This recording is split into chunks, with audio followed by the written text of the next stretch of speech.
Assalamualaikum warahmatullahi wabarakatuh.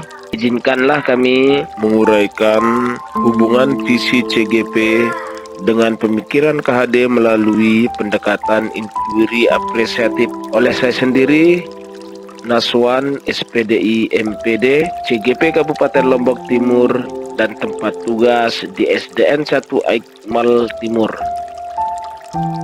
Pertama adalah paradigma inquiry apresiatif. Inquiry apresiatif disingkat dengan IA, dikenal sebagai pendekatan manajemen perubahan kolaboratif dan berbasis kekuatan.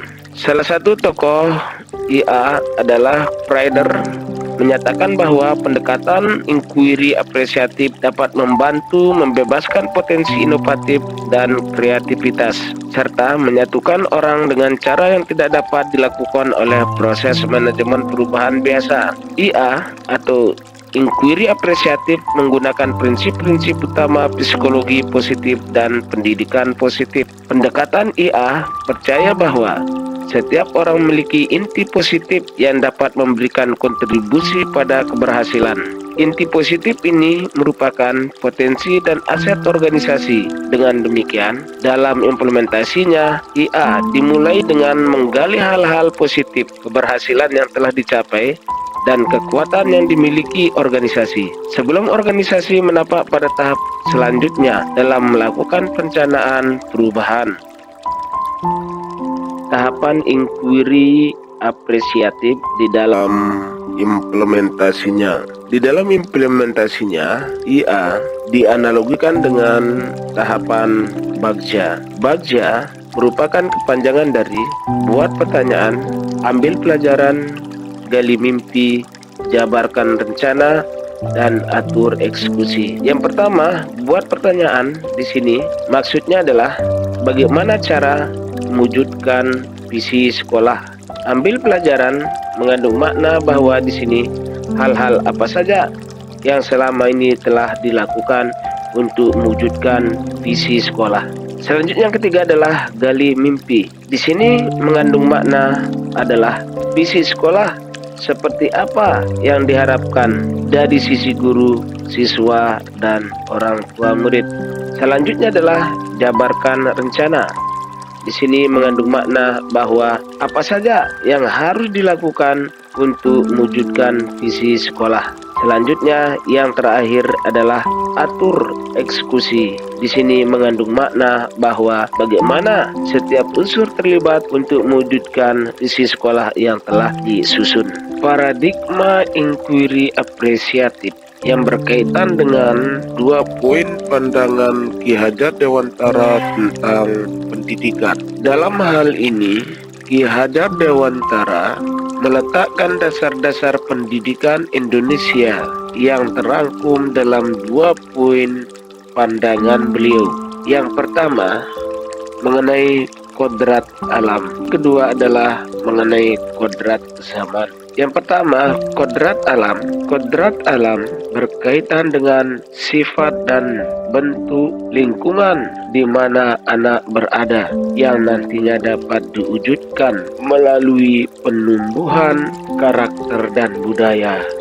Selanjutnya yang kedua adalah kodrat zaman. Kodrat zaman berkaitan dengan isi atau konten dan irama atau langkah-langkah di dalam mencapai pendidikan yang nantinya menjadi bahan ajar, cara belajar, dan mencapai hasil pembelajaran. Inilah yang dimasuk ke dalam kodrat zaman.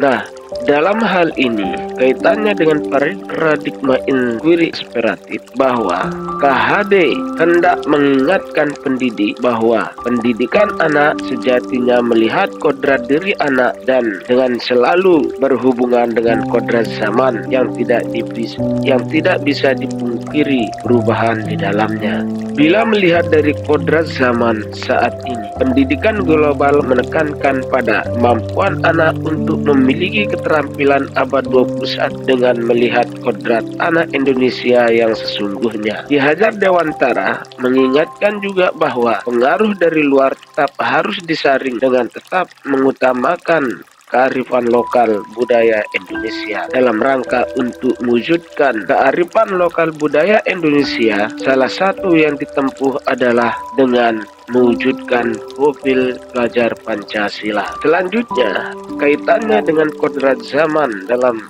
hal, isi, atau konten, dan irama atau langkah-langkah yang dimaksudkan oleh KHD dalam kodrat zaman ini adalah muatan atau konten pengetahuan yang diadopsi sejatinya tidak bertentangan dengan nilai-nilai kemanusiaan. Selanjutnya, Ki Hajar Dewantara menegaskan juga bahwa didiklah anak-anak dengan cara yang sesuai dengan ketentuan alam atau lingkungan atau kearifan lokal, dan didiklah anak-anak dengan cara sesuai dengan zamannya sendiri yang ditandai dengan perubahan iptek yang secara terus-menerus berkembang secara berkesinambungan. Peran pendidik dalam mewujudkan konsep KHD tentang kodrat alam dan kodrat zaman. Di sini kami merumuskan 5 peran pendidik untuk mewujudkan hal tersebut. Pertama, mendesain pembelajaran yang sesuai dengan